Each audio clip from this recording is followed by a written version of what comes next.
Et vous les pauvres en esprit, car le royaume des cieux est à eux. Et vous les affligés, car ils sont consolés. Et vous les débonnaires, car ils hériteront la terre. Et vous ceux qui ont faim et soif de la justice, car ils sont rassasiés. Et vous les miséricordieux, car ils obtiendront miséricorde. Et vous ceux qui ont le cœur pur, et ils verront Dieu. Et vous ceux qui procurent la paix, car ils sont appelés fils de Dieu. Et vous ceux qui sont persécutés pour la justice, car le royaume des cieux est à eux. Et vous serez-vous lorsqu'on vous outragera, qu'on vous persécutera et qu'on dira faussement de vous toutes sortes de mal à cause de moi. Réjouissez-vous et soyez dans l'allégresse, parce que votre récompense sera grande dans les cieux. Car c'est ainsi qu'on a persécuté les prophètes qui ont été avant vous. 심령이 가난한 자는 복이 있나니 천국이 그들이 것이며 애통하는 자는 복이 있나니 그들이 위로를 받을 것이며 온유한 자는 복이 있나니 그들이 땅을 기업으로 받을 것이며 의에 줄이고 목마른 자는 복이 있나니 그들이 배부를 것이며 긍휼히 여기는 자는 복이 있나니 그들이 긍휼히 여김을 받을 것이며 마음이 청결한 자는 복이 있나니 그들이 하나님을 볼 것이며 화평하게 하는 자는 복이 있나니 그들이 하나님의 아들이라 일컬음을 받을 것이며 을을 위하여 박해를 받은 자는 복이 있나니 천국이 그들이 것임이라. 나로 말미암아 너희를 욕하고 박해하고 그 예수로 너희를 거슬러 모든 악한 말을 할 때에는 너희에게 복이 있나니 기뻐하고 즐거워하라. 하늘에서 너희 상이 큼이라. 너희 전에 있던 선지자들도 이같이 박해하였느니라. Amen. Seigneur, nous te bénissons et nous t'adorons, nous t'aimons, Seigneur. Nous sommes là pour te célébrer, pour t'adorer, Seigneur. Reçois la gloire par ce culte, Seigneur. Nous sommes venus, Seigneur, pour offrir notre vie entière comme holocauste vivant. Ô Père, reçois la gloire, Seigneur. 전능하신 하나님, 사랑과 은혜를 감사합니다. 주님을 사랑함으로 예배의 진을 향하여 달려온 우리 모든 무리를 축복해 주시고 하나님의 백성이 하나님의 말씀을 드리며 주께 예배하며 주님의 은혜와 긍휼과 자비를 넘치도록 입게 하여 주시옵소서.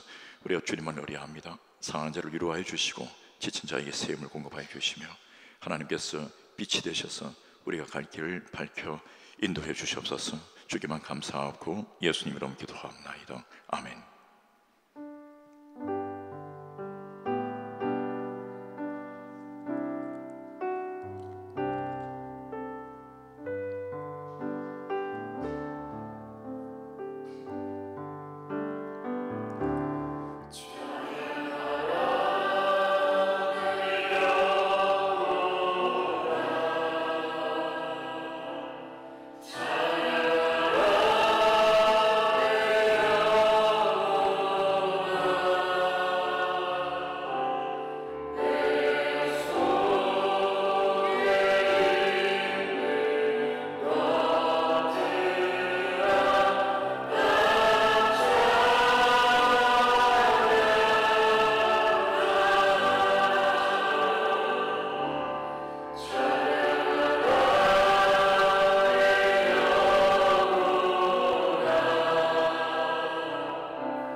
기도하겠습니다. 높이 영광스럽습니다.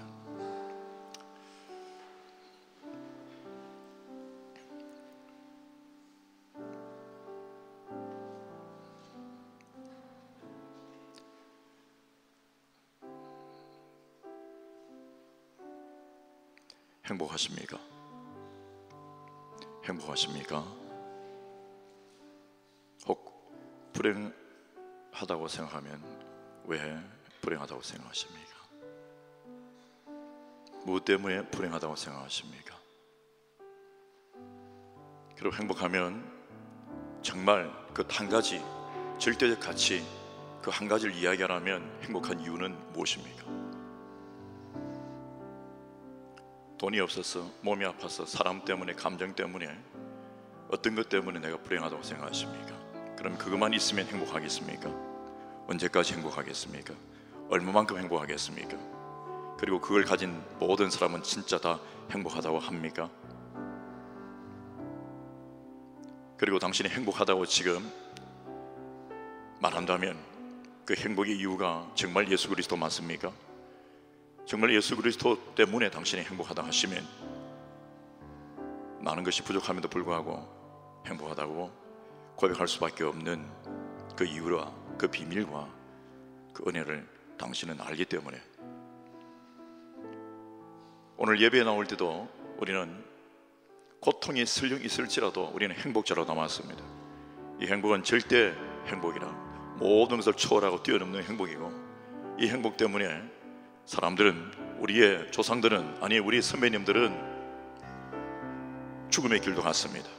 이 절대적 행복, 이 진리, 길, 생명, 예수 그리스도를 포기할 수 없어서, 아니 배신할 수 없어서, 등질 수 없어서, 그분께 받은 게 너무 크기 때문에, 구원의 은혜가 너무 값지고 이 땅에 살면서도 주님의 은혜가 너무너무 대단하시기 때문에 우리가 가진 세상의 기준적 여부가 아니라 그리스도의 은혜 때문에 포기할 수 없는 이 길, 감사하지 아니할 수 없는, 우리가 목숨을 바쳐서 충성이라도 마음껏 드려야 될 이 존귀한 길, 이것을 위하여 오늘 우리가 이 자리에 섰습니다. 한번 기도하십시다. 주님, 내 안에 모든 갈등이, 불행하다고 생각하는 슬픔과 고통과 아픔의 문제들이 주께 주시는 이 절대 은혜 속에서 도말되게 하시고 새롭게 되게 도와주시고, 예수가 나의 행복의 주체이며 전부이며 온전한 기준이 될 수 있도록 오늘 은혜를 베풀어 주시옵소서. 구원을 주신 주님께 감사하며 주의 이름을 외칩니다.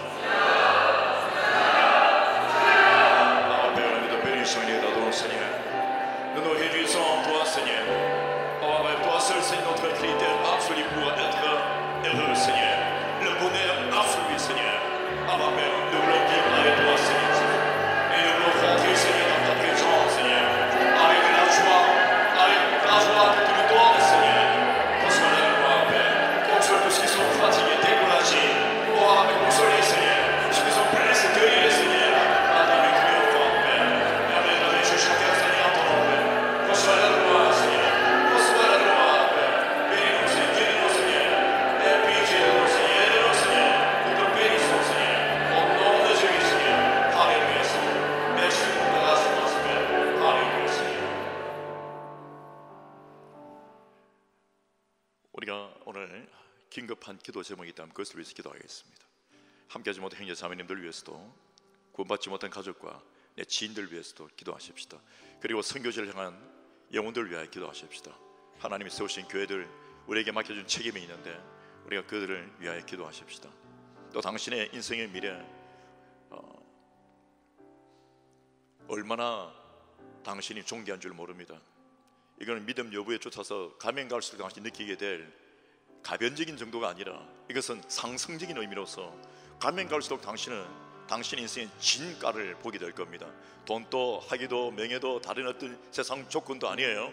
사람도 아니고 가족도 아니에요. 다 소중하지만 가장 위대하신 예수 그리스도 때문에 그것들이 아무것도 아닌 것처럼 가볍게 여겨질, 아니 더 그것들에 대하여 영적인 온전한 영향을 미치며 사랑하게 될, 누리게 될, 사용하게 될, 이용하게 될 그런 어떤 지위를 얻을 수 있도록 하나님께 한번 기도하겠습니다. 하나님, 저에게 은혜를 주셔서 제 인생 미래를 책임져 주시고 잃어버린 모든 영혼들이 나로 말미암아 예수께 돌아올 수 있도록 주님 도와주옵소서. 주의 이름에 외칩니다.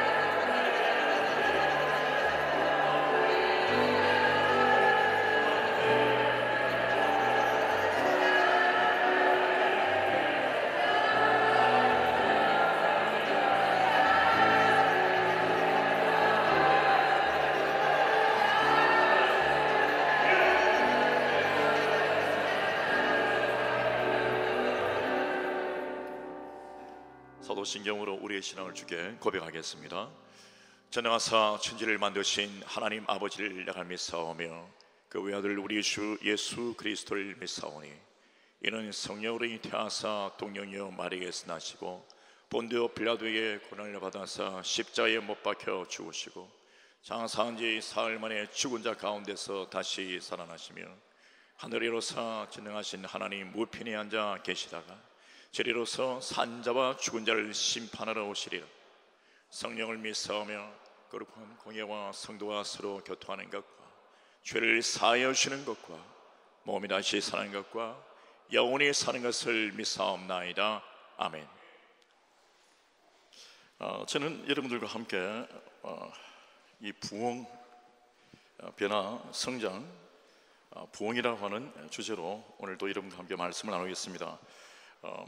수요일도 생수의 강의 부흥이라는 주제로 함께 말씀을 나누고 있습니다. 그리고 비탈리잠 혹은 새벽에도 계속해서 이 부흥이라는 주제에 걸맞는 그런 은혜로 계속해서 하나님의 말씀을 나누겠습니다. 그래서 좀 짧게 줄이려고 합니다. 그리고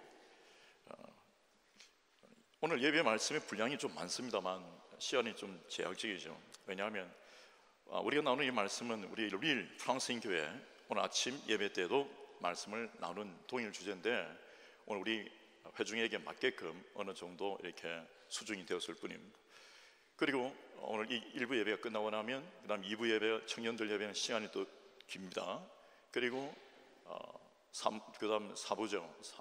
프랑스인 예배, 그게 또 좀 짧습니다. 그래서 한 이 주제로 내 회중이 다른 시간을 가지고 말씀 나누기 때문에 오늘 시간이 조금 부족할 것 같으면 비탈리잠 때도 제가 동일하게 이 주제를 가지고 혹은 또 다음 주에 함께 연속해서 나누도록 하겠습니다.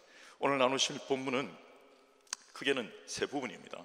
먼저 창세기 37장 한번 찾으셔서 봉독하겠습니다. 창세기 37장입니다. 우리가 수요일에 나눴던 요셉에 대한 기록입니다. 창세기 37장 18절부터 읽으십시다. 18절부터 19절 찾으셨으면 20절까지입니다. 18절부터 20절 자 합독하겠습니다. 시작. 요셉이 그들에게 가까이 오기 전에 그들이 요셉을 멀리서 보고 죽이기를 계하며 서로 이르되 꿈꾸는 자가 오는도다. 자 그를 죽여 한 구덩이에 던지고 우리가 말하기를 악한 짐승이 그를 잡아먹다 하자. 그의 꿈이 어떻게 되는지 우리가 볼 것이니라 하는지라. 아멘. 자, 두 번째 본문입니다. 역대상 4장 9절부터 10절 말씀입니다. 같이 한번 읽겠습니다. 시작. 야베스는 그의 형제보다 귀중한 자라. 그의 어머니가 이름하여 이르되 야베스라 하였으니 이는 내가 수로이 낳았다 함이었더라. 야베스가 이스라엘 하나님께 아뢰어 이르되 주께서 내게 복을 주시려거든 나의 지역을 넓혀주시고 주의 손으로 나를 도우사 나로 환난을 벗으나 내게 근심이 없게 하옵소서 하였더니 하나님이 그가 구하는 것을 허락하셨더라. 아멘. 자, 마지막 본문입니다. 사무엘하 6장 10절로 12절 합독하겠습니다. 시작. 다윗이 여호와의 궤를 옮겨 다윗성 자기에게로 메어 가기를 절개하지 아니하고 가드 사람 오벳 에돔의 집으로 메어 간지라.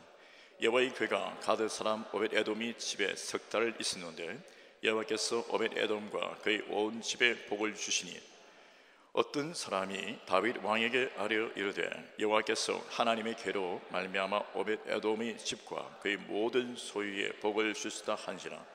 다윗이 가서 하나님의 궤를 기쁨으로 메고 오벳 에돔의 집에서 다시 올라갈세. 아멘.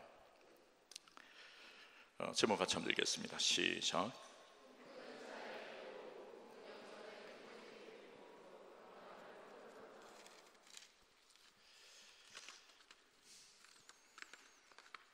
제 생각에는 오늘 그 비탈이잠 때 함께 좀 더 이 본문의 말씀을 나눠야 될 것 같고요. 다음 주에도 계속해서 이 주제로 함께 나누겠습니다.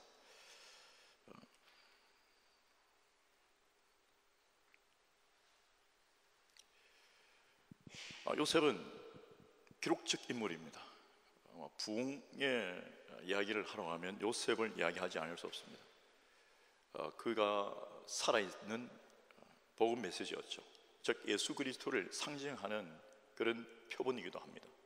그 정도로 요셉의 생애가 거의 이 십자가의 구속의 사건을 그대로 말하고 있는 것처럼 우리에게 생생하게 복음적 메시지도 들려주고 있는데요. 그 요셉은 우리가 지난 수요일 날 좀 나누듯이 그가 꿈을 꿨습니다. 한 번 꿈꾼 게 아니라 그는 진짜 하나님의 꿈을 갖고 있었습니다. 이건 세상에서 사람이 가지고 있는 어떤 밤에 꿈 꿨다 뭐 이런 꿈이 아니고 어떤 사람 욕망을 갖고 있었다, 야망을 갖고 있었다, 이게 아니에요. 하나님께서 주신, 하나님을 향한, 하나님께서 그게 계시해 주신 그 꿈이 어린 시절, 청소년 시절부터 가슴속에 있었습니다. 그리고 그런 것들이 사실 한두 번이 아니라 일상의 삶 속에서도 계속해서 그런 일들이 일어나는 것으로 볼 수가 있습니다. 왜냐하면 한두 번 가지고 우리는 꿈꾸는 자, 프로젝트 송저 이렇게 하기는 어렵거든요. 뭐 한 번 한 걸 가지고 우리는 이름까지 명명하지는 않습니다. 그런데 정말 이 형들이 믿음 없고 하나님을 경외할 줄 모르는 이 형들에게 보인 요셉은 정말 이상한 애거든요. 신기한 애거든요. 두렵기도 해요. 애인데 우리하고는 차이가, 나이가 엄청 많이 차이 나는데 꼭 17살밖에 안 되는 애인데 얘가 다르단 말이에요. 그리고 아버지도 말입니다. 왜 아이만 좋아하고 이 아이에 대한 어떤 신비한 어떤 생각을 갖고 있는 것입니다. 그리고 또 다른 형들은 볕단들이 절하고 해와 달과 별들이 그를 향하여 경배하는, 절하는 이런 어떠한 것을 보건대 이 형들이 전부 다 이 미움을, 시기 질투를 가집니다. 그리고 이빨을 갈며 정말 저 아이를 어떻게 해코지하고 싶은 거죠. 그런데 아버지는 그것을 알면서 지난주에 우리가 나눴던 것처럼 이 아이에 대하여 다른 생각을 가집니다. 함부로 얘기하지 않고 그것을 가슴에 담아둡니다. 이게 한두 번의 일이 아니었는데 오늘 그가 꾼 이 꿈 이야기는, 아니 하루만에 꾼 꿈은 아니지만 그가 꿈 이야기는 참으로 신비하고 신기하지 않을 수 없습니다. 자, 여러분, 우리는 꿈 한두 번을 꿨다고 해서 우리가 뭐 대단한 일이 일어나느냐 그걸 이야기하는 게 아니에요. 목사님, 하나님 오늘 저도 목사님 이야기 들은 것처럼 신비한 꿈 한번 꾸게 해주세요, 이런 어떤 신비주의적 어떤 행위를 하고자 하는 게 아니에요. 그가 하나님을 경외하고 그가 하나님을 사랑함으로 어린 아이지만 아직도 여러 가지 부족한 건 많습니다만은 그에게 하나님은 꿈을 심어주신 거예요. 여러분, 비전이 완전한 자에게 임하는 게 아니에요. 그 비전을 주셔서, 그 꿈을 주셔서, 그 사명을 주셔서 하나님 주신 그 꿈으로 말미암아 그가 계속해서 성장하고 변화되어져 가는 거죠. 그 비전은 목적이긴 동시에 하나님을 섬길 수 있는 도구인 동시에 결국은 나 자신을 변화시킬 수 있는, 성장시킬 수 있는 매개체입니다. 옆에 인사합시다. 꿈이 있으십니까? 그래서 정말 당신에게 꿈이 있어야 합니다. 그 꿈이란 게 뭐냐? 하나님께로부터 온 내게 주신 비전, 사명입니다. 여러분, 그게 뚜렷하면요 그 사람 안 자빠집니다. 그게 흔들리면 자빠지는 거죠. 그래서 그것이 생기자마자 주변에서는 야단이에요. 여러분 알아야 합니다. 당신이 얼렁뚱땅 신앙생활 교회 다니는 것 갖고는 아무 문제 없어요. 그냥 그게 그거예요. 늘 문제덩어리니까. 항상 그 시험이요 복잡하죠. 그런데 이 꿈이 뚜렷하면요 연단과 이 고통이 막 몰려옵니다. 그래도 걱정 없어요. 그 비전이 당신에게 믿음을 공급하게 됩니다. 나 여인을 믿음으로 말미암아 산다고 해서 그 믿음을 이겨버리는 거죠. 아무 문제가 없는 거죠. 그 문제는 꿈꾸는 자, 즉 이 비전을 가진 자, 하나님으로부터 받은 이 꿈이 없는 자, 이게 문제인 거죠. 여러분, 모든 성도는 꿈을 가져야 합니다. 지금도 늦지 않습니다. 옆에 인사합시다. 할머니 꿈을 가지십시오. 어르신들 비한 거 아니에요? 아니요, 꿈 이야기가, 여러분 젊은 아이들 꿈 있는 그거 예쁘죠? 그런데 연세 드신 어르신이 꿈을 가진 건 더 위대합니다. 아멘이세요? 우리로 닭살을 돋게 한다고요. 그 연세에 90, 100살에 꿈이 있다면서 꿈을 선포하고 위대하지 않습니까? 그게 복음이에요. 끝나지 않았어요. 젊은 아이일 때 혈기 있을 때 말하고 하는 그 야망, 욕망을 꿈이라고 하지 않습니다. 하나님께로 온 프로방스, 그 출처가 말이에요.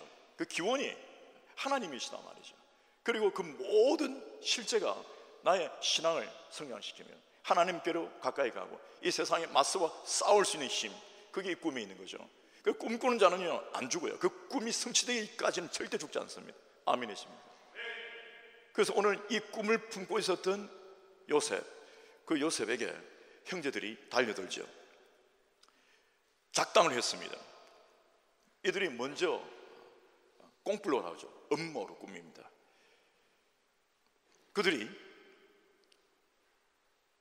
이 동생을 죽이고 싶어서 그를 죽이려고 음모를 꾸미는 거예요.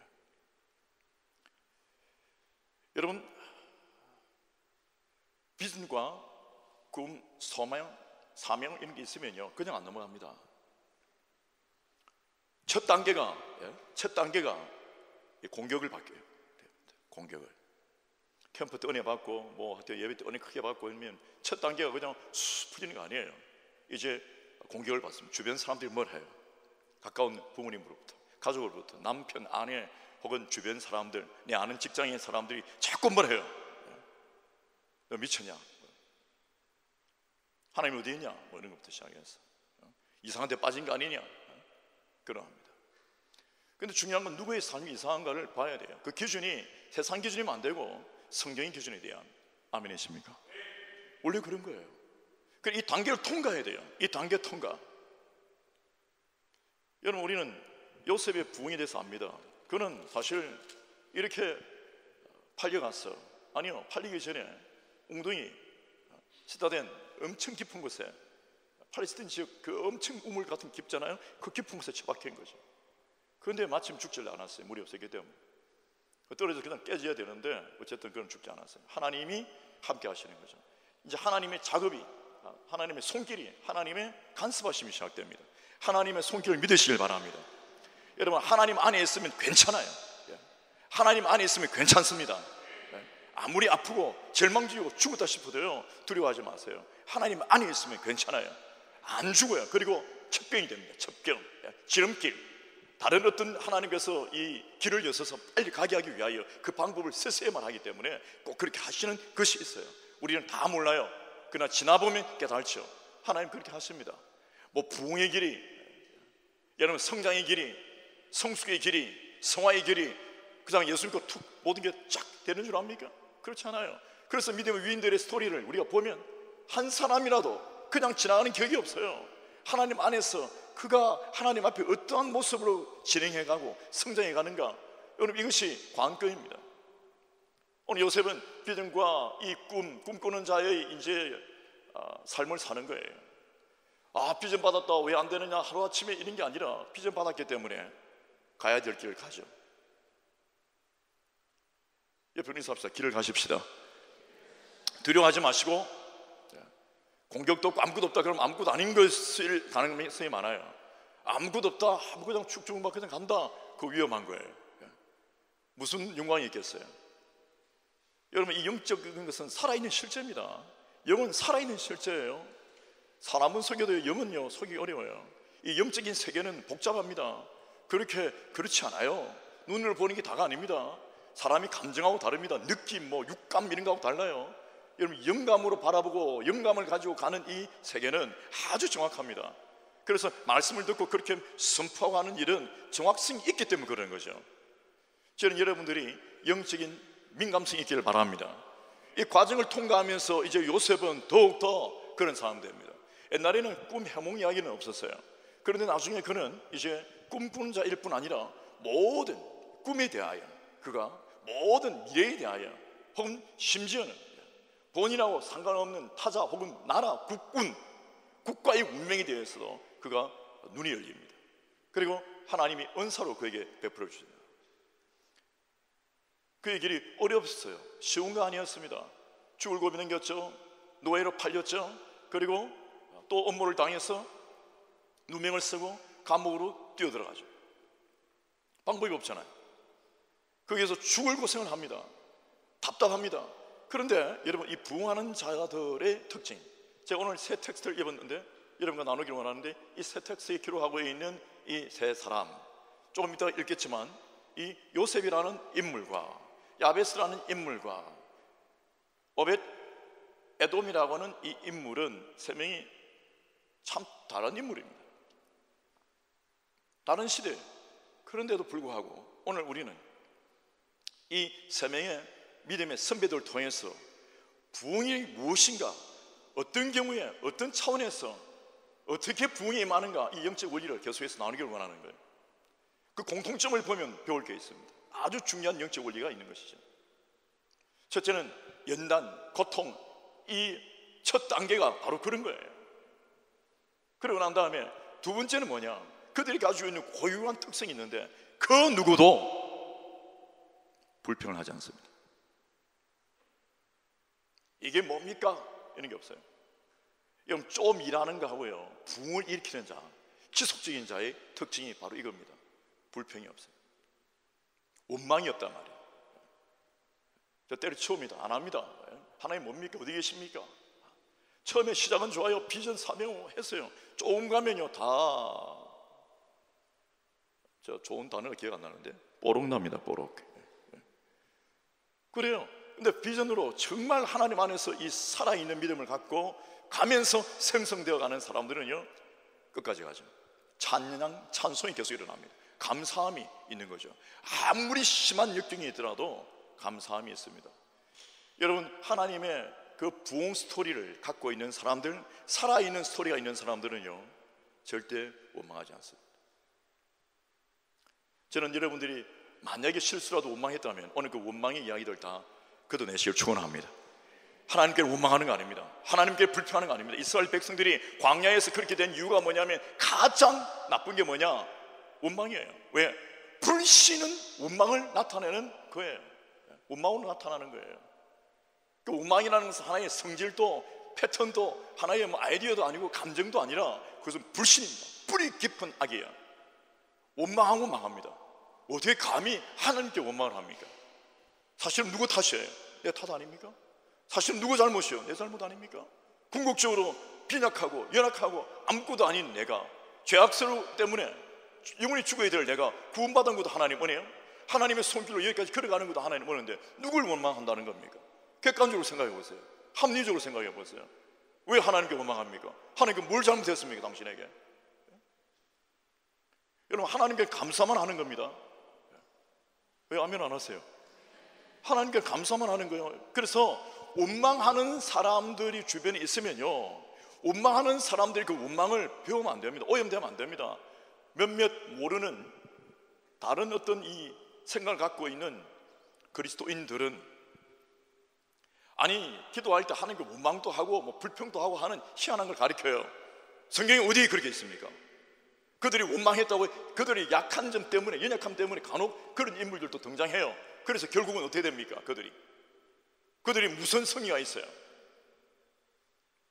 하나님께는 원망하는 거 아닙니다. 그래서 여러분, 처음부터 잘 배워야 돼요.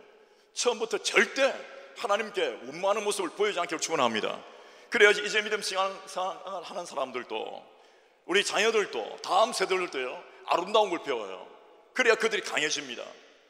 잘못된 것은 내가 회개하면 되는 거예요. 잘못된 것은 나의 책임이에요. 잘못된 것은 나의 실수예요, 나의 죄예요, 나의 연약함이에요. 하나님은 완전하십니다. 하나님은 완전하십니다. 원망하는 건 뭡니까? 하나님 대하여 섭섭하다는 거죠. 하나님이 어느 부분 틀렸다는 거죠. 하나님 판단을 잘못하셨다는 거죠. 하나님의 사랑이 부족하다는 거죠. 하나님이 나를 왜 도와주지 않느냐는 거죠. 그 근거는 뭡니까? 여러분, 그래서 우리가 그의 부분에 대하여 명료하지 않으면 우리의 성질이 그렇게 나옵니다. 그리고 다른 것 한 개인데 되게 중요한 겁니다만, 원망하는 성질은 반드시 고쳐야 합니다. 여러분, 사람들 중에 처음에는 그럴 수 있어요. 우리 세상 가운데 그런 걸 다 품고 살았기 때문에 저도 충분히 그런 성향이 넘치고 넘칩니다. 우리가 불평하거나 짜증내거나 원망하는 기질들이 우리 안의 죄성 때문에 다 갖고 있습니다. 저도 마찬가지로 다 갖고 있습니다. 그러나 하나님을 만나고 하나님을 믿으면 그런 기질이 있으면 안 돼요. 그건 기우는 거 아니에요. 여러분, 그것은 정말 사악한 겁니다. 그리고 그게 놔두면요, 모여서 계속해서 험담합니다. 그 남욕하고 비난하고, 심지어는 이것은 신앙생활 오래 한 사람들도, 직분자들도, 심지어 목회자들도 저지를 수 있는 죄예요. 원망하고 비난하고 욕하고 이런 것들은 사악한 거예요. 그래서 그 문화를 완전히 없애버려야 돼요. 옆에 인사 합시다. 당신은 찬송만 하십시오. 그리고 나서 여러분, 이 요셉의 부흥 스토리는 우리가 이미 보았고 또 앞으로 보겠지만, 계속해서 이제 왕들은 바뀌지만 그는 계속해서 갑니다. 그리고 나중에 보면 형제들을 향한 위대한 스토리로 나옵니다. 역전이죠. 사실 부흥이라는 것은 각성이요, 생명으로 나오는 거고 일어나는 거예요. 성장하는 거고요, 강해지는 겁니다. 이게 부흥입니다. 예수께로 돌아오는 거예요. 하나님께로 돌아오고, 말씀으로 돌아오고, 본질로 돌아오고, 하나님의 공의로 향하여 나가는 것이죠. 이게 부흥입니다. 그냥 숫자가 아니라고 했죠. 세상적인 기준이 아니라고 했습니다. 근데 이 부흥의 원리가 이제 다음 인물에게도 동일하게 발견됩니다. 우리는 야베스라고 하는 인물을 금방 읽었었는데, 야베스의 기도는 한때 베스트셀러였습니다. 책으로 쓰여지는데 사람들이 여기에 있는 그 복 때문에, 와, 이 진짜 복, 대단한 복이다. 이거 딱 이걸 원하고 싶은 거죠. 야베스가 이스라엘 하나님께 아뢰어 이르되, 주께서 내게 복을 주시리거든 나의 지혜경을 넓혀주시고 주의 손으로 나를 도우사 나로 환난을 벗어나 내게 근심이 없게 하옵소서. 하나님이 그가 구하는 것을 허락하셨더라. 와, 이게 대단한 거잖아요. 환난도 없고 말이에요, 아프지도 않고 문제도 없고 막 다 풀리고 말이에요, 지경도 넓어지고 막 커지고 이러니까 그리스도인들이 이렇게만 기도하면 되겠구나 싶어서 기도를 한다고요. 여러분, 이렇게만 기도하는 그것을 배워서 그 기도한다고 되는 것 아닙니다. 기도문을 전달해주고 알려준다고 해서 인생이 되는 게 아니라고요. 누가 역사하신다고요? 하나님께서. 뭐 보고요? 기도문 보고 역사합니까? 자, 네 구하는 게 뭐냐? 요구가 뭐지? 요구서 지금 청구서 사인해 주신 게 하나님이십니까? 아니라고요. 누가 올렸느냐? 왜? 그는 누구인가? 이게 중요한 것이죠. 누가 이 기도를 드리는가? 그러면 우리는 야베스의 기도보다는 야베스라고 하는 인물에 집중해 봐야 합니다. 그는 정말 부흥의 대명사이기도 해요. 왜냐하면 절비한 인물들이, 주요 성경 인물들이 쫙 족보 3상에서 소개되고 있다가 갑자기 야베스라고 하는 낯선 인물 하나가 툭 나옵니다. 그런데 그는 출신 배경부터가 굉장히 처참해요. 고통 중에 낳은 아들이다라는 이름입니다. 야베스라는 뜻이. 그러니까 그 어머니가 고통 중에 이 아이를 낳은 거예요. 그 배경에 대해서는 우리가 구체적으로 다 알 수는 없습니다만, 어머니가 병약했다든지 혹은 나면서 문제가 생겼다든지 아니면 집안 배경이 굉장히 어렵다든지 뭐 여러 가지 일들을 들 수가 있을 거예요. 아니면 뭐 낳다가 뭐 죽었다든지 그런 경우도 있겠죠. 어쨌든 여러분, 그는 기가 막힌 어떤 고통 가운데 있었습니다. 그러면 성장 배경 역시도 그의 삶 속에 고통이 많았지 좋을 리가 없습니다. 가난이 대물림이든 질병이 대물림이든 어떠한 것들이 유전인자 속에서 파고들면서 사회적 배경 속에서, 신문적 배경 속에서 그가 고통과 고통을 더하면서 아파했을 거예요. 그러면 불평 좀 할만한데, 우리 집은 뭡니까? 이게 뭡니까? 할만한데 그는 은혜를 찾았습니다. 은혜를 찾았다고요. 하나님에 대한 감사가 있었습니다. 살아있는 게 은혜다. 아멘이십니까? 여러분, 이거 되게 중요한 거예요. 이 사람이 감사를 할 수 있는 것과 이 불평이 자꾸 올라오는 거는 이게 극과 극입니다. 이거는 스타일의 문제도 아니고 성격의 문제도 아니에요. 인격적 문제가 아니에요. 영적인 문제입니다. 저는 시골에서 태어났는데 제 출생의 비밀을 여러 번 알려드렸습니다. 아버지께서 일본에 출장을 가시고 어머니 혼자 시골 방에서 아이를 낳았어요. 그 아이가 접니다. 근데 그 아이가 죽었어요.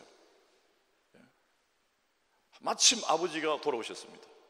문을 열고 들어보니까 엉망진창에다가 아이가 죽은 거예요. 애를 낳았는데 아무도 없이 어머니 홀로 애를 낳았는데, 제가 태어난 건데 죽은 거예요.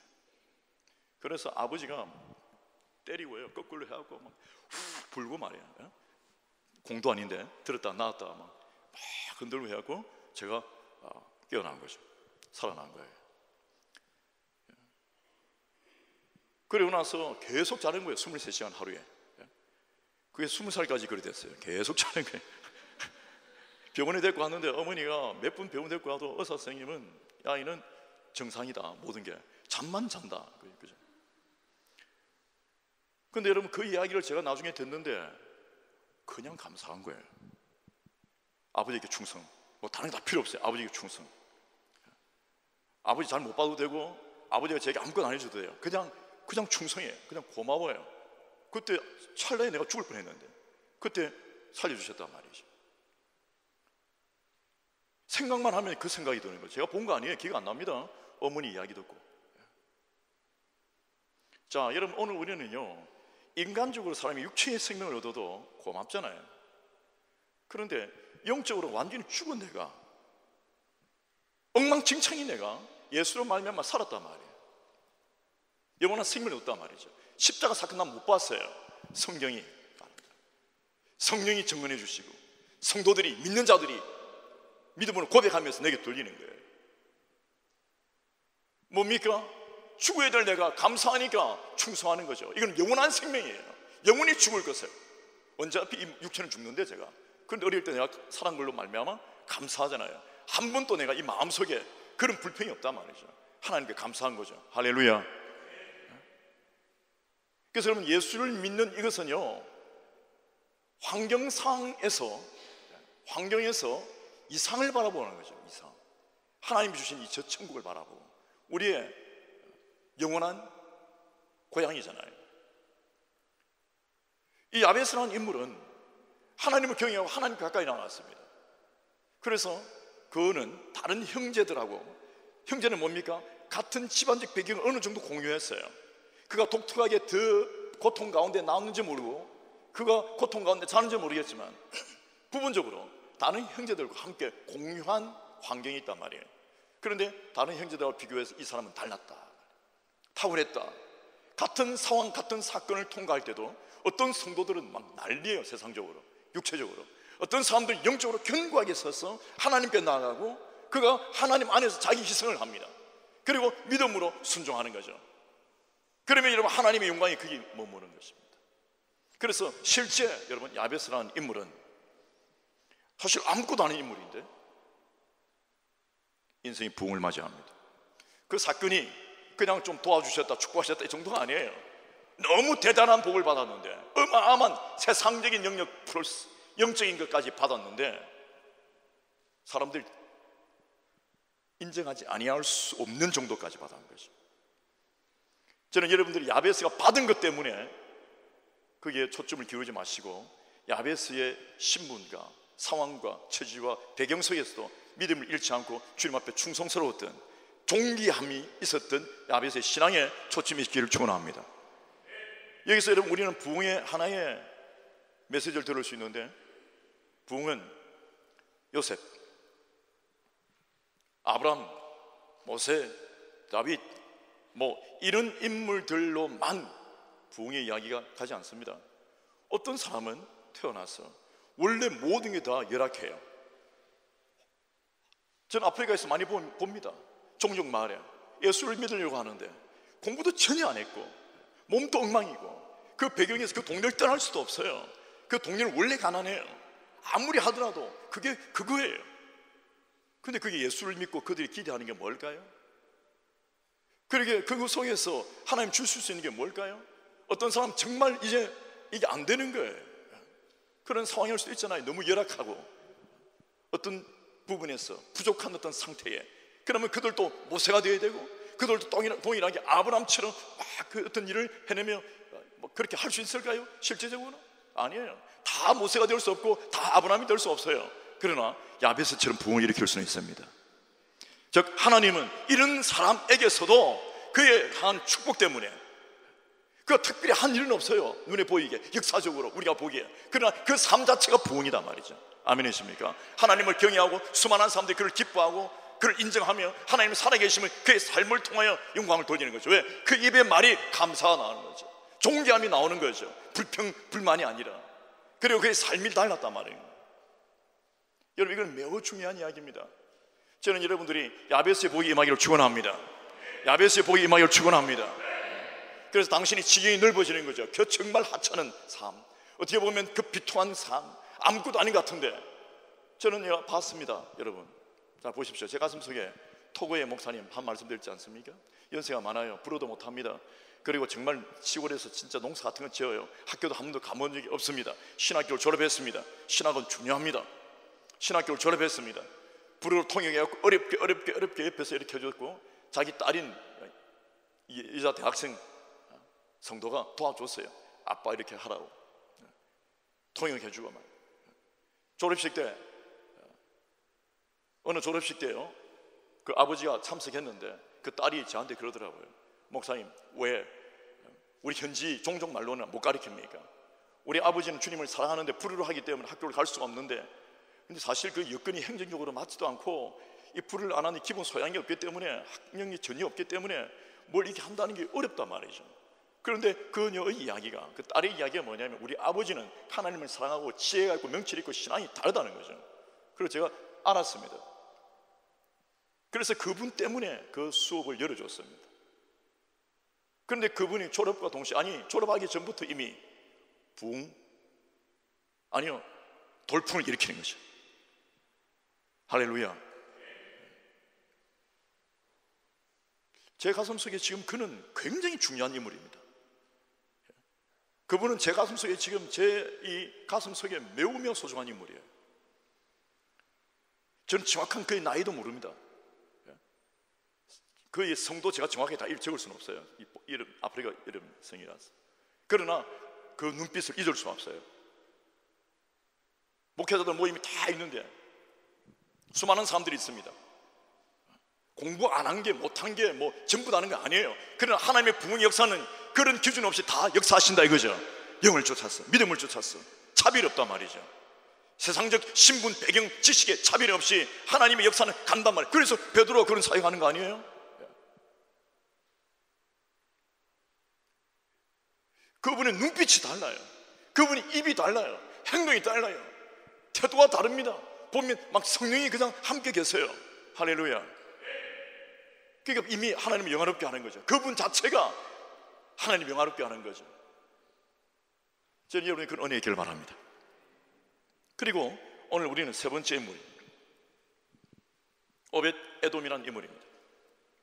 사무엘 왕은 하나님의 임재를 상징하는 법궤, 언약궤, 락슈드 레테넬, 이 언약궤를 귀하게 여기지 않았습니다. 그래서 아비나답의 집에 그냥 방치하듯 20년을 뒀습니다.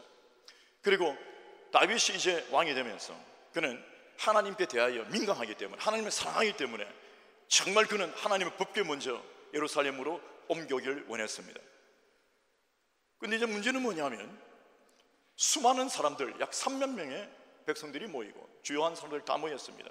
그리고 성회를 열면서 이제 새로 만든 어떤 수레와, 그리고 그 법을 쫓아서 이제 레위기인들이 함께 이 소각 이끄는 그 마차를 가지고 하나님의 법궤를 이렇게 인도해 이렇게 오는 거죠.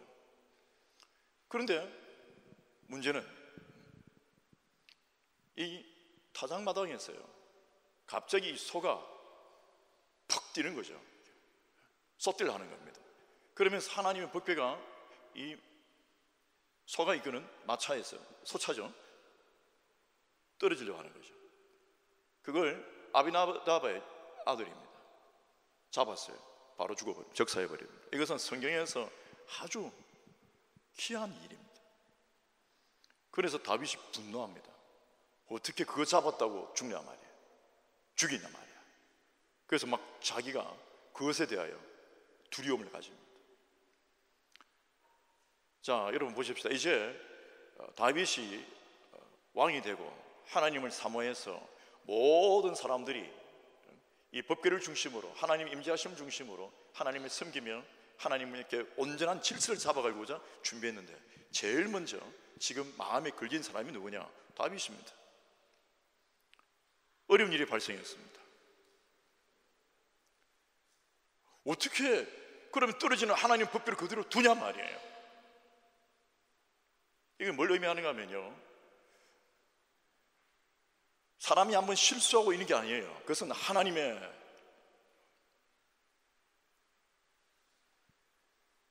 존엄입니다. 하나님의 군이에요. 그것을 함부로 내가 하는 게 아니에요. 여러분 중요합니다. 이걸 참 설명하기 어려운데요, 실제적으로 영적으로 살아내야 되는데 없다고 대충 하는 거 아니에요. 제사장 안 왔다고 함부로 하는 것도 아니고요. 성경에서 사울 왕 그러다가 패망하잖아요. 이렇게 하면 되지, 하나님을 함부로 얘기하면 안 됩니다. 만으로 얘기하면 안 됩니다. 아멘이십니까? 교회도 마찬가지입니다. 너무 사람들이 아소시아성하고 협회 만들어서 사는 건데 천만의 말씀입니다. 결국은 여러분, 그런 것에서 하나님께서 기뻐하지 않으신다. 하나님의 것을 하나님의 것인 줄 알고 소중히 여겨야 되고요, 하나님은 인생이 아니기 때문에 우리가 함부로 하면 안 돼요.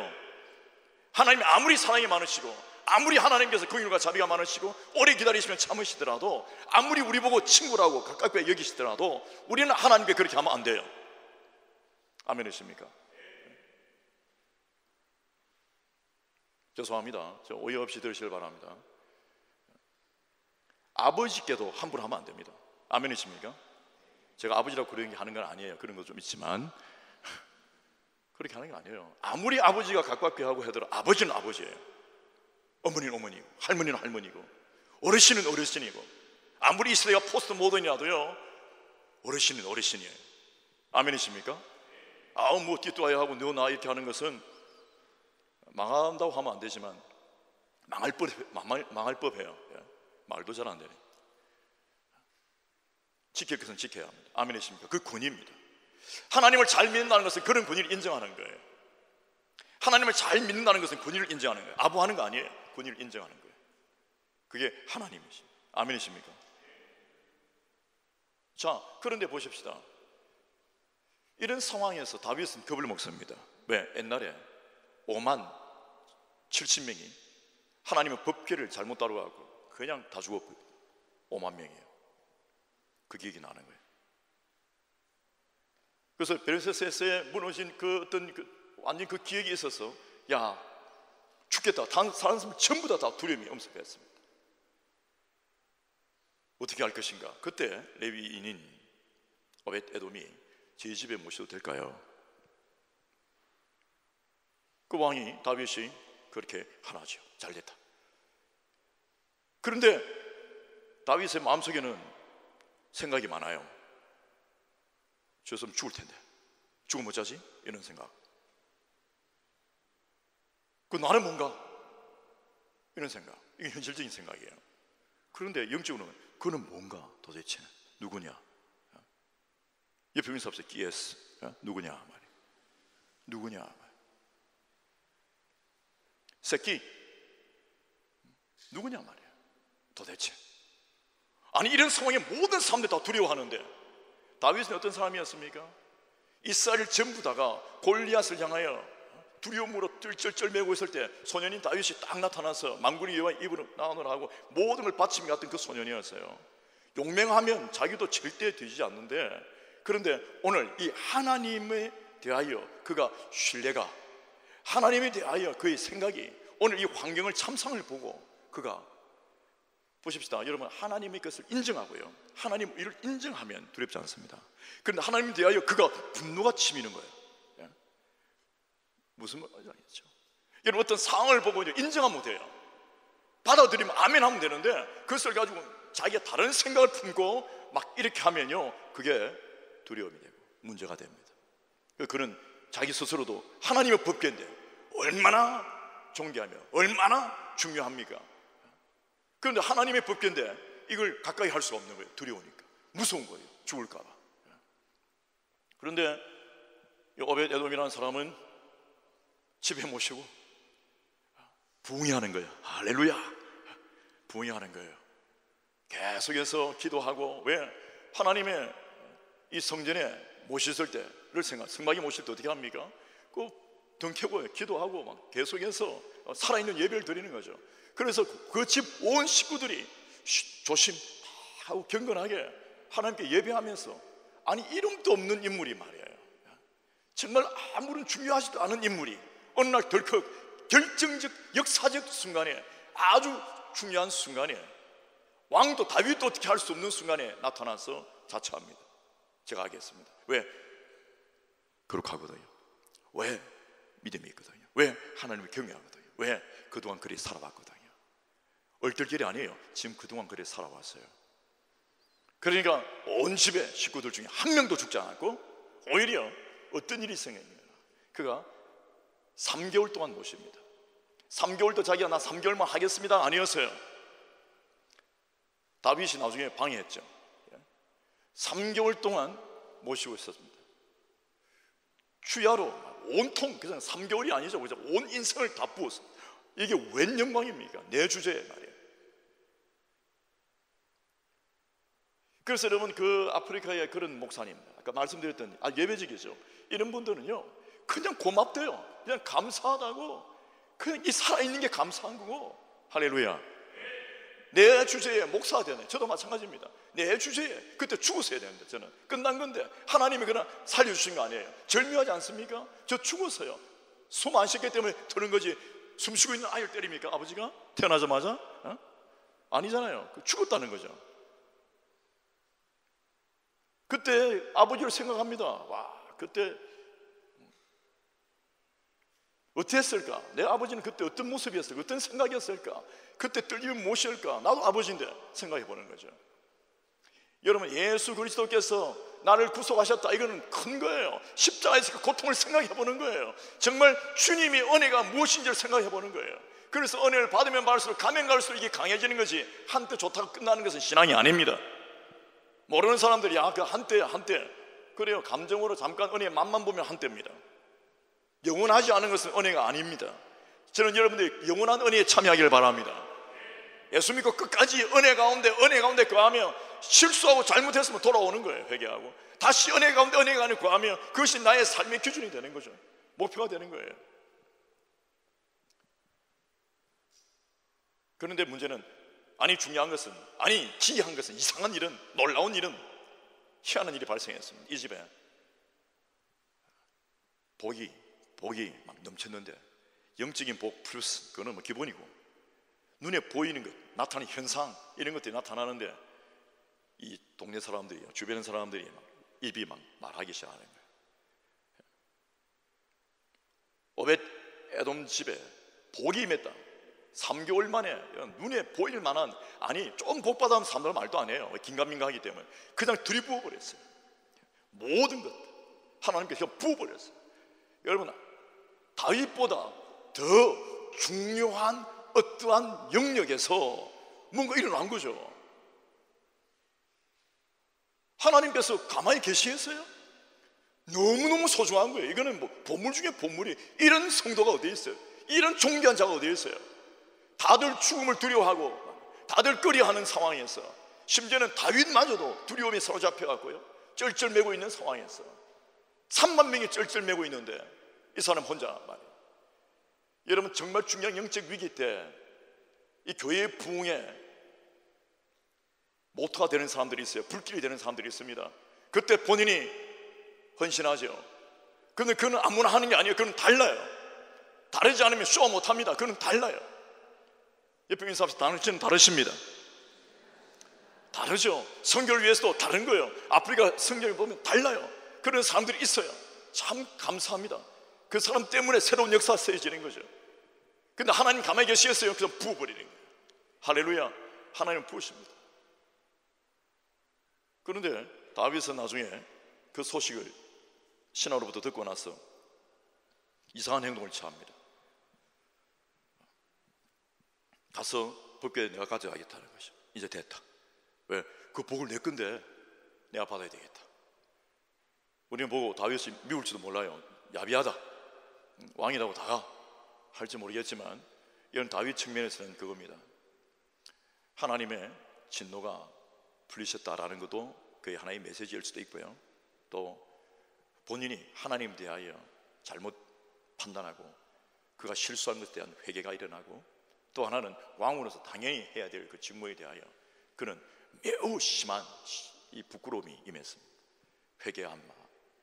그래서 다시 준비합니다. 그런데 문제는 뭐냐? 여러분, 오벳 에돔에게는요 하나님께서 복을 베어 주십니다. 할렐루야.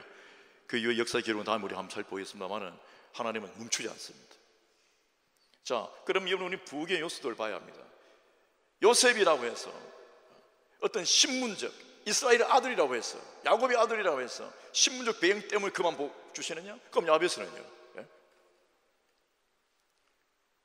그러면 다윗이라고 해서 모든 걸 다 차지하느냐? 아니다 말이죠. 여러분, 부흥의 주역은 오늘 하나님을 향한 경외와 주님을 향한 사랑인 당신에게 임한 줄 믿으시길 바랍니다. 그래서 중요한 것은 여러분, 이 꿈꾸는 자들이 있어요. 하나님 영광을 위하여 그 꿈꾸는 기도를 평상시에 하는 거죠. 하나님께 영광을, 하나님께 영광을 돌리기 원하는. 진짜 사람을 만나보면요, 저는 아프리카 목사님들 이렇게 면담을 자주 하는데 만나보면요, 이 안에 하나님의 영광을 위하여 포효하는 사람들이 있어요. 한단 말이에요. 하나님의 영광을 위하여 늘 끌린단 말이에요. 지금 참참하게 있어요. 근데 마치 사자처럼 하나님 영광을 위해 살겠다고 하는 사람들이 있어요. 여러분들 중에 그분들 많아요. 하나님 영광을 위하여 가슴이 포효한단 말이에요. 내가 하나님을 섬겨야 되겠다, 하나님을 섬겨야 되겠다. 이런 사람들이 부역에 주도합니다. 부흥의 주역이 되는 거예요. 그런데 이것이 지난주 말씀처럼 그냥 일어나는 일이 아니에요. 부흥 역전을 일으킨 사람들, 부흥으로 인생의 역전 대반전을 일으킨 사람들로 성경은 가득 차 있는데, 그들은요 그 기도의 목표가 굉장히 끈질깁니다. 환경 때문에 바뀌지 않아요. 이게 다른 거예요. 생명이 있느냐 없느냐, 하나님께로 왔느냐 인간에서 나왔느냐, 이 세상적 기준이냐, 하나님 영광이냐, 저 영원한 세계냐, 예수 그리스도의 십자가냐, 아니면 이 땅에 보이는 어떤 물질이냐, 이게 갈라지는 거죠. 그래서 종교 생활로는요 부흥할 수 없어요. 종교적 열심 갖고는 안 된단 말이에요. 종교적으로 뭐 복받기 위하여 뭐 세상적으로 하는 것 갖고는 안 된다고요. 이건 하나님의 일이 아니었어요. 오벳 에돔 집에 법궤를 모시고 섬겼던 이 집안의 중심은 세상이 아니었단 말이에요. 그들은 죽으면 죽으리라 하였어요. 그러니까 역사 일어나는 거죠. 우리는 오늘 영적 이 원리를 보면서 누가 어떻게 적용할 수 있는지는 사실 자기 믿음 여부에 달려 있습니다. 왜냐하면 쉬운 일이 아니에요. 세상적 원리와 다르다고 불평이 나오는 입을 틀어막아야 돼요. 원망이 나오는 마음을 이렇게 파헤치고 회개하고 돌이켜야 돼요. 성령이 불 가운데서 찢어내서 다 없애버려야 되고 소멸시켜버려야지, 아니면 툭 튀어나옵니다. 옆에 있는 사람, 당신 절대 짜증내지 마십시오. 죄송합니다. 여러분 중에 아무도 없는데 얼굴이 부퉁해갖고요, 그냥 조금만 건드리면 그냥 짜증이 팍 나요. 그냥 심한 말 나오고 행동도 그렇고 그냥 막 된단 말이죠. 근데 여러분, 부흥을 일으키는 자들은요 조용합니다. 아멘이십니까? 조용하다고요. 그리고 욕망과 야망으로 서로 막 싸우고 내가 차지하고 이런 게 아니에요. 지금 내리야 이렇게 하지 않는다고요. 다윗에게서 배울 게 있습니다. 본인이 한번 흔들렸어요. 잘못했어요. 3개월 동안 회개했습니다. 그러나 너무 늦지 않게 돌아와서 자기가 수행해야 될 일을 수행하는 거죠. 사람이 잠깐 흔들릴 수 있어요. 근데 회개하고 다시 수행하는 거예요. 여러분, 그게 다윗의 아름다움입니다. 저는 여러분에게 부흥의 은혜가 넘치기를 축원합니다. 기도하겠습니다.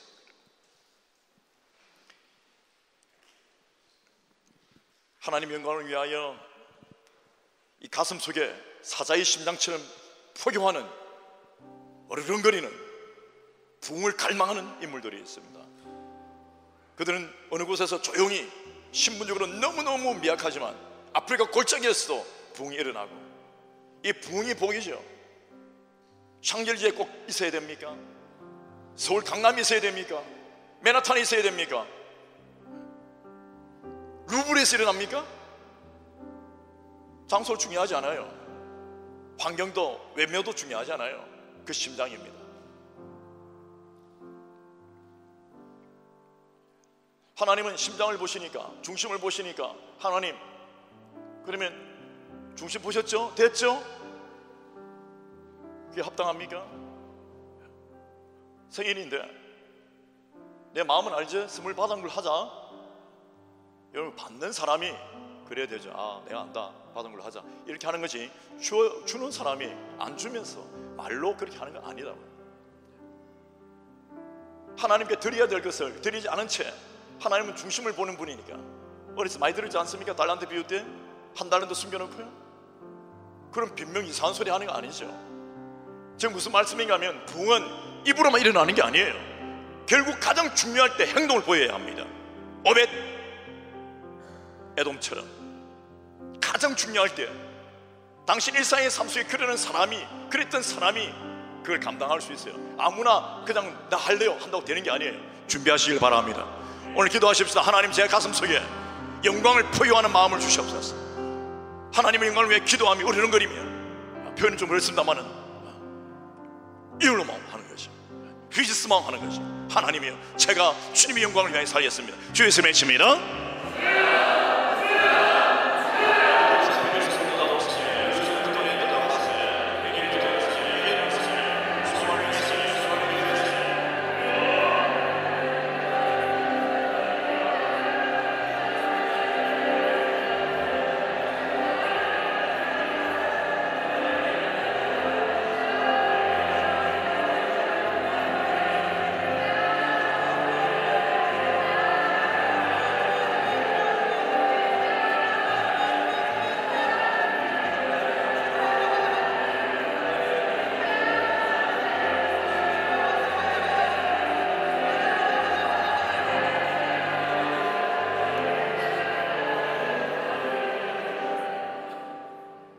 저를 위해서 기도해 주시면 일어서 심 기도하겠습니다. 하나님은 우리에게 세상적인 복도 주시길 원하십니다. 모든 사람에게는 아니에요. 근데 꼭 세상적인 복을 받아야 중요하냐, 그것도 아니에요. 그 중요한 것은 여러분 목표입니다. 하나님 내게 사명을 주신 그것을, 그 목표가 영광의 도구가 되게끔. 목표는 영광의 도구입니다. 도구에 불과해요. 세상적 자리들, 일들, 어떤 재물, 지위, 어떤 능력, 어떤 자격, 자질, 이런 것들을 얻는 것들은 전부 다 도구입니다. 오늘 우리가 우리 일상의 삶 속에 필요한 그 도구들을 위해서도 기도하십시다. 주님, 제게 주신 그 비전 아니에요. 그것은 도구예요. 소비전이죠. 아니, 작은 의미예요. 근데 진짜 중요한 의미의 비전은 하나님의 나라입니다. 예수 그리스도다 말이죠. 그리스도를 위하여 하나님 부어주시옵소서. 오늘 우리 인생의 모든 연약한 점이 도말되며 하나님 안에서 그 도구들이 충만하게 우리가 임하고 성령의 기름 부심이 주 예수님의 외칩니다.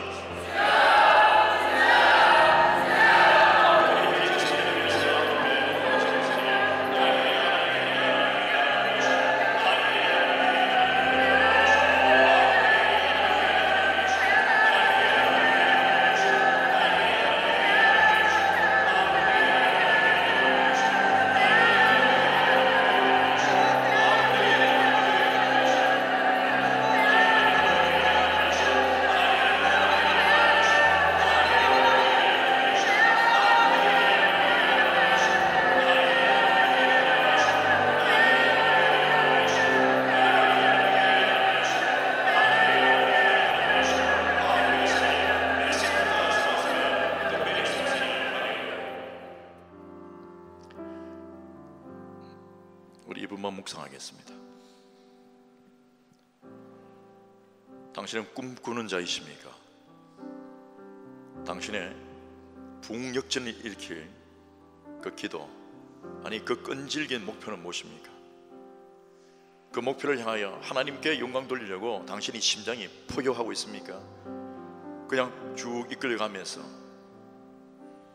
편한 것만, 좋은 것만, 재미있는 것만, 육체적인 것만, 아니면 세상 사람들이 내세울 것만 찾습니까? 이걸 뒤엎지 않으면 부흥은 일어나지 않습니다. 그럼 내 인생 혼자 살다 그냥 끝나는 거죠. 오늘 하나님은 당신은 부흥의 주역으로 초청하고 계십니다. 당신이 부흥의 주역입니다. 당신을 통해서 일하고 싶어 하신다고요. 오벳 에돔처럼 일어나십시오. 자처하십시오. 놀라운 위대한 기적이 일어날 겁니다. 그리고 야베스처럼 어떤 열등한 부분이 있더라도 다른 사람하고 비교도 하지 말고 그 자리에 일어나세요. 그러면 다른 어떤 형제들보다, 돈 가진 형제들보다, 세상적인 어떤 지위를 갖고 있는 형제보다 당신을 훨씬 더 존귀하고 하나님 영광 받으시고, 당신이 기도하는 대로 정말 그 지경을 넓혀주셔서, 지경이 넓는다는 것은 차원이 달라진다는 겁니다. 내가 어떻게 이렇게, 여러분 나중에 보십시오. 아까 언급했던 그런 목회자들 위대한 일을 행할 겁니다. 우리 찬양하겠습니다.